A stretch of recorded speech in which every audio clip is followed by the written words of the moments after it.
એકદમ નવી રીતે આપણે ઢોકળીનું શાક બનાવશું આજે. સૌપ્રથમ એક વાટકી ચણાનો લોટ લઈશું. તેમાં થોડીક ડુંગળી નાખી દઈશું, મીઠું સ્વાદ અનુસાર અને ચપટી મીઠા સોડા નાખશું. થોડીક હળદર, અડધી ચમચી મરચાંની ભૂકી અને તેલ મોણ માટે બધું આપણે મિક્સ કરી નાખશું ને પાણીથી લોટ બાંધી નાખશું. આપણો લોટ બંધાઈ ગયો છે. માથે થોડુંક હજી તેલ નાખી એટલે આપણા હાથમાં લોટ ચોટે નહીં તેના માટે થોડુંક તેલ નાખશું. લોટની નાની નાની થેપલી વાળી નાખશું આવી રીતના. તમે એનો બીજો પણ આકાર દઈ શકો છો, જેમ કે લંબગોળ કે એવી રીતના પણ દઈ શકો છો. ને આપણી આ ઢોકળી બનીને તૈયાર થઈ ગઈ છે. હવે આ ઢોકળીનું આપણે શાક વઘારશું. વઘાર માટે થોડું તેલ લેશું,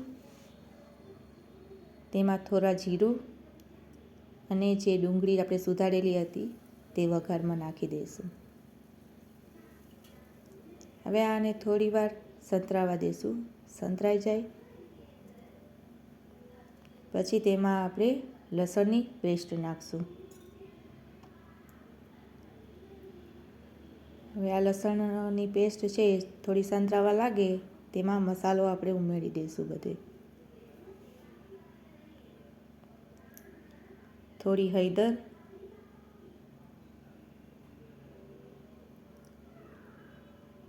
અને મરચાંની ભૂકી જેટલું તમને તીખું જોતું હોય તેટલું નાખજો. અત્યારે 1 ચમચી નાખી છે. થોડીક ચપટી હિંગ. આ બધાને હવે સંતરાવા દઈશું.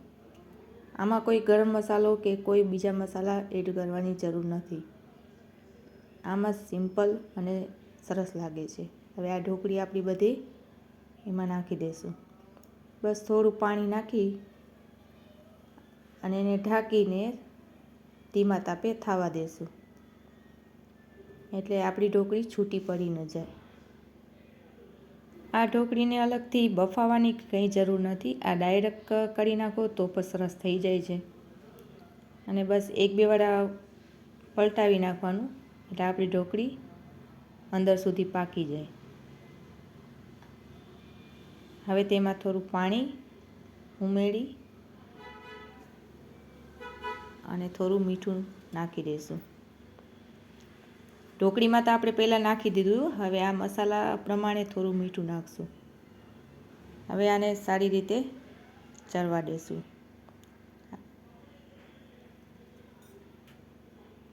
થોડી વાર ઢાંકી મૂકીએ એટલે આપણું શાક તૈયાર છે.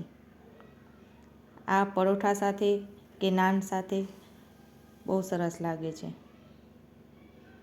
અને બસ ધાણા ભાજી છાંટીને આપણી આ સબ્જી તૈયાર છે.